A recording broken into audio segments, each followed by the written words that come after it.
Welcome to Uflix. Thank you for taking the time to watch our channel. Today Uflix will summarize the film entitled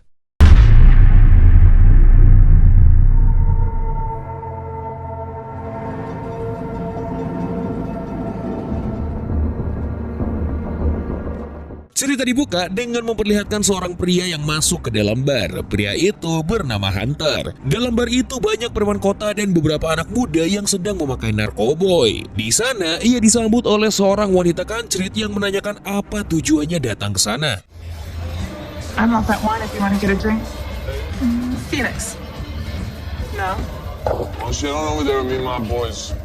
Hunter kemudian dihampiri oleh seorang bocah yang bernama Bobby. Karena dari tadi Bobby sangat terganggu dengan kehadirannya yang terlihat songong. Dan tiba-tiba... So what's your deal? Otherwise they're gonna start having to pay me fucking double. What'd you say?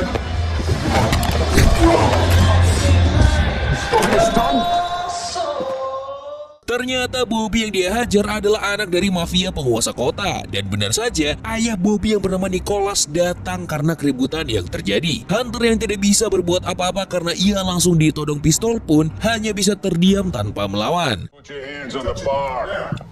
Let's go, move it. You heard him. Hey. You heard him. Tak berselang lama, Hunter tersadar dalam keadaan sudah terborgol. Ia berada di ruangan interogasi yang di sana sudah ada Inspektur Stone dan anak buahnya. Mereka adalah polisi korup yang mengikuti kemauan Nicholas sebagai mafia penguasa kota. Saat itu, Hunter tidak menjawab satupun pertanyaan yang diberikan kepadanya. Nicholas pun memutuskan untuk segera pulang karena adiknya yang bernama Maggie sedang memanggang sebuah roti. Di luar, Nicholas ditemui Inspektur Kim yang saat itu menangani kasus Hunter. Kim adalah inspektur yang jujur dan adil saat menangani sebuah kasus. Melihat Hunter diperlakukan tidak adil oleh Inspektur Stone, ia memutuskan untuk membebaskan Hunter. This isn't protocol. Spare me that shit and let me do my job. This goddamn town. I'm done. Here's what's gonna happen. Tapi bagaikan buah si malakama, Hunter yang ditolong oleh Kim malah balik menyerangnya agar bisa mendapatkan kendaraan Kim untuk dia kabur.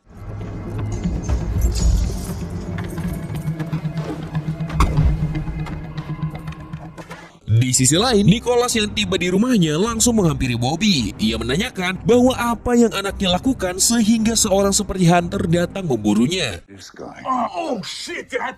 Just let him go. Let me handle him, okay? I can take him. Oh, okay, like you handle. Pie is getting cold. Ketika mereka makan, Bobby ditanyai tentang foto yang Nicholas perlihatkan padanya dan juga Maggie. Foto itu berasal dari dompet Hunter yang diambil olehnya. Setelah itu, Nicholas dan Maggie pergi untuk meeting dengan salah satu klien proyek mereka. Nicholas dan adiknya mengelola keamanan di suatu lahan yang sangat luas di sana. Dan lahan itu membutuhkan pasokan air jernih yang sangat bersih. Mereka berdua bekerja sama dengan seorang pengusaha yang bernama Victor. Pikiran kotor. Untuk dicarikan investor. Lima bagus tuh, tor. Di tempat lain, Hunter membawa mobil yang ia curi menuju ke rumah Nicholas. Ia berencana untuk membunuh semua anggota keluarganya seorang diri. Di tengah jalan, Hunter memeriksa bagasi mobil yang ia bawa. Ternyata di bagasi mobil itu tersedia banyak senjata dan peluru yang cukup untuk membunuh orang sekampung. Melihat itu, ia pun langsung tancap gas untuk menghabisi Nicholas. Sehabis meeting, Nicholas dan Maggie pulang ke rumah dengan keadaan panik. Nicholas takut bahwa Hunter bisa mengacaukan semua proyek yang mereka lakukan. Karena ternyata keluarga Nicholas punya suatu rahasia mengenai Hunter. Maggie menenangkan kakaknya itu lalu masuk ke dalam rumah. Tapi tanpa Nicholas sadari,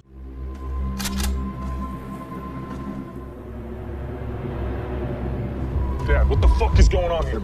This is my home. Bobby, get back in the house. Dad, we can fucking take this guy. Fucking shoot him. di sana Bobby yang datang memberitahu pada ayahnya untuk segera menghabisi Hunter. Karena ia tak mau Hunter mengetahui sesuatu yang pernah mereka lakukan. Mendengar itu, Hunter bertanya apa maksud dari ucapan Bobby. Karena keadaan semakin rumit, sekarang Jack akan menjelaskan tentang apa yang mereka ributkan dari awal. Cerita akan kembali ke kejadian beberapa minggu yang lalu. Terlihat seorang gadis bernama Melissa. Ia adalah adalah anak dari Hunter yang ternyata seorang pemakai narkoboy. Melissa saat itu menelepon Hunter berkali-kali, tapi karena Hunter sedang bekerja sebagai pasukan khusus, ia tidak mengangkat telepon dari anaknya itu. Melissa yang tidak berhasil mendapatkan sosok ayah di saat yang ia mau, akhirnya memutuskan untuk membucin bersama pacarnya yang ternyata adalah Bobby, alias Bokong Biru. Bokong Biru alias Bobby yang saat itu berada di bawah pengaruh narkoboy menyuntikkan semua narkoba yang ia punya kepada Melissa sebelum berkokok dengannya. Ternyata sebelum mereka baru ingin melakukan hal itu, Bobby diganggu oleh Inspektur Stone yang kebetulan ada di sana. Dan Inspektur Stone pun memperkaos Melissa sampai akhirnya mulut Melissa mengeluarkan tanda-tanda overdose. Bobby dan Inspektur Stone yang saat itu panik memutuskan untuk melaporkannya ke Nicholas. Tidak ingin semuanya menjadi lebih rumit, Nicholas pun memutuskan untuk membunuh Melissa yang saat itu masih bernapas dengan cara menenggelamkannya ke sungai. Kembali ke masa sekarang, Hunter yang melihat gerak-gerik Bobby yang seperti sedang menyembunyikan sesuatu langsung melakukan hal yang tidak diperkirakan Nicholas.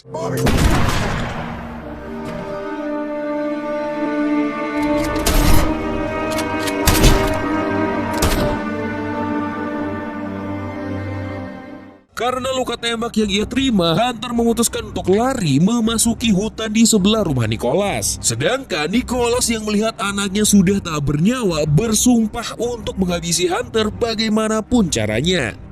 Beberapa saat kemudian, kita diperlihatkan Hunter yang berhasil lari dari kejaran polisi yang saat itu mengejarnya. Sekarang Hunter menjadi buronan seisi kota dikarenakan ia membunuh anak penguasa kota itu. Tapi seperti yang kita tahu, sebagai pasukan khusus tidak ada polisi yang bisa mengimbangi adu mekanik Hunter dalam hal bunuh-membunuh.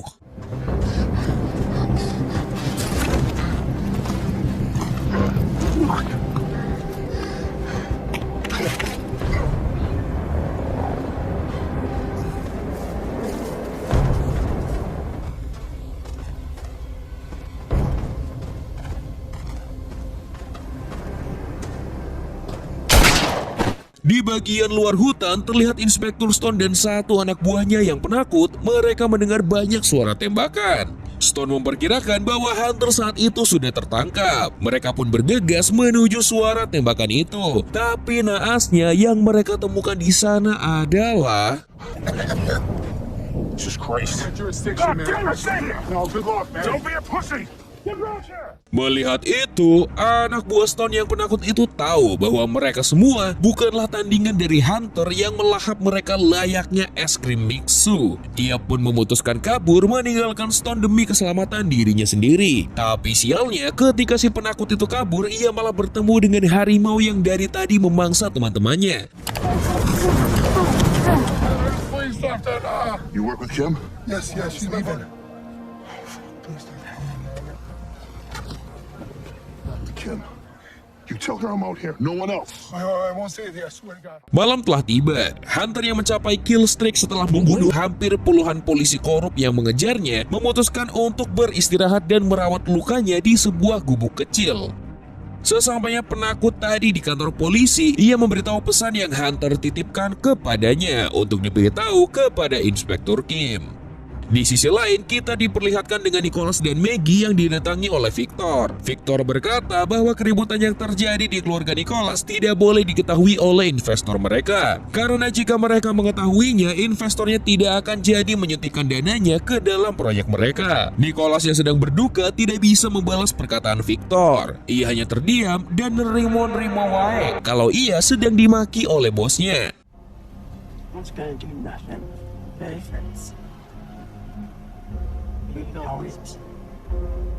at this place, man.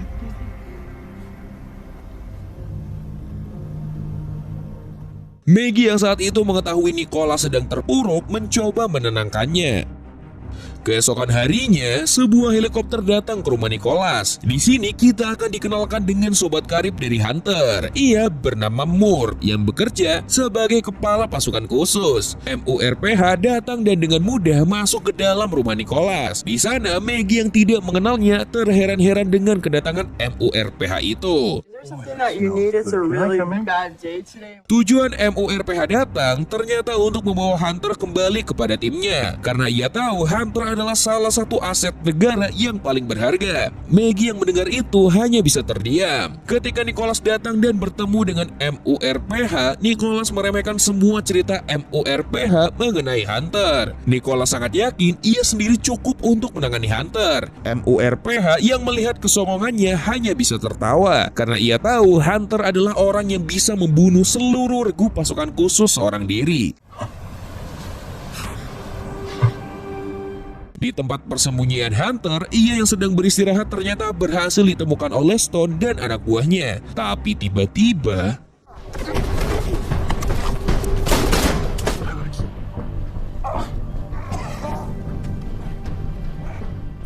Setelah itu, kita diperlihatkan Inspektur Kim yang berhasil datang ke tempat Hunter. Di sana, Hunter dengan singkat, padat, dan jelas menjelaskan bahwa ia ingin bekerja sama dengan Kim. Karena menurutnya, Kim adalah polisi yang jujur. Hunter lalu memberitahu bahwa ia sebenarnya datang untuk membalaskan dendam putrinya yang diperkaos oleh keluarga Nicholas. Jadi ia meminta Kim untuk menyelidiki kasus hilangnya anak itu. Kim yang mendengar itu tidak bisa menolak permintaan Hunter karena ia dari awal tahu bahwa Hunter adalah orang yang tidak bersalah. How will I get a hold of you? I'll find you. Setelah meminta Inspektur Kim untuk menyelidiki kasus hilangnya Melissa, Hunter kembali bermain-main dengan Stone yang sedang ia sekap. Ia bertanya kepada Stone tentang kejelasan dari kematian putrinya. Stone hanya bisa memberitahu bahwa ia sangat menyesali perbuatannya kepada Melissa. Tapi ia kembali mengatakan bahwa kematian Melissa bukan ulah dari tangannya. Mendengar hal itu, Hunter pun... Dibayang-bayangi oleh kenangannya bersama putrinya, Hunter juga merasa sangat bersalah dikarenakan ia tidak pernah hadir saat Melissa membutuhkannya. Di sisi lain, kita diperlihatkan dengan Victor dan MURPH yang sedang berdiskusi mengenai pembantaian yang dilakukan oleh Hunter. Victor berkata bahwa ia akan melakukan apapun asal investor perusahaannya tidak terganggu. MURPH saat itu menawarkan kerjasamanya untuk menjadi pengganti keluarga Nicholas. Mendengar tawaran dari MURPH, tanpa pikir panjang Victor pun langsung menerimanya. Sebagai gantinya, MURPH bisa dengan bebas menyelamatkan Hunter yang sedang berjuang sendirian di dalam hutan. It's about 5 square miles of connected fields. And he's not looking to escape. Di kantor kepolisian, MURPH datang membawa armada khususnya karena ia sangat tahu kemampuan dari Hunter. Di sana, ia dan Inspektur Kim bekerja sama untuk membela Hunter dari hukum yang menimpanya. MURPH tahu bahwa temannya itu tidak akan pernah keluar dari hutan sampai ia berhasil membunuh semua keluarga Nicholas. Don't do that. You do what you gotta do. Mendengar jawaban mutlak dari Hunter yang ingin membalaskan dendam anaknya, MURPH meminta agar mereka bertemu di suatu tempat untuk bekerja sama. Beberapa saat kemudian, Hunter dengan mudah mendapatkan mobil untuk pergi ke tempat yang ia dan MURPH sepakati. Di tempat Inspektur Kim, terlihat Inspektur Kim yang sedang memperhatikan banyak kasus gadis hilang di kota mereka. Ternyata semua bukti kasus gadis hilang itu mengarah ke keluarga Nicholas. Tapi sampai sekarang, semua polisi berhasil dibuat bungkam dengan uang. Cerita kembali berfokus pada Hunter. Di tempat ia akan bertemu dengan MURPH, ternyata sudah dikepung banyak tentara bayaran milik Nicholas. Tapi tentu saja dengan kemampuannya, Hunter bisa dengan mudah mengatasi mereka semua.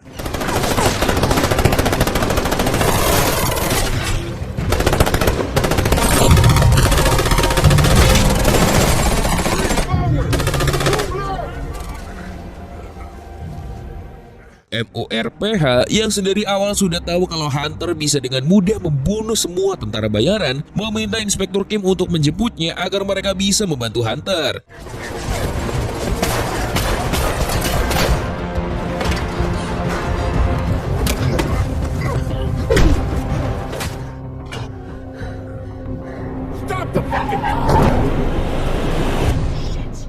Di rumah Nicholas, ia sedang memandangi sungai di depan rumahnya. Ia merenungi semua kesalahannya untuk menutup kebodohan anak dan polisi korup yang ia percaya. Tapi sesampainya ia di rumah, Where's the gun? Hunter menanyakan tentang kasus kematian anaknya. Saat itu, Nicholas menceritakan bahwa Melissa mati karena overdosis, bukan karena dibunuh olehnya. Tapi Hunter mengetahui dengan persis bahwa anaknya itu adalah korban dari pembunuhan, karena ia ternyata tahu bahwa anaknya bukan pemakai narkoba yang se-ekstrim itu. Karena merasa terancam dengan pistol yang ditempelkan di kepala Maggie, Nicholas akhirnya mengeluarkan kata-kata yang kita tunggu. You will never know where her body is. And you'll never. Mendengar perkataan itu, rencana Hunter dan MORPH berhasil. Hunter membawa Nicholas dan Maggie turun untuk ditangkap polisi. Maggie dan Nicholas pun kebingungan karena mereka yang harusnya diselamatkan malah ditangkap. Tapi MORPH dan Kim yang berada di sana tidak menjawab pertanyaan mereka. Sedangkan Hunter akhirnya merasa dendamnya telah selesai dan dibalaskan. Ia akhirnya mendapatkan jawaban dari kematian Melissa yang ternyata dibunuh oleh keluarga Nicholas. Tell her everything's gonna be alright. Out there.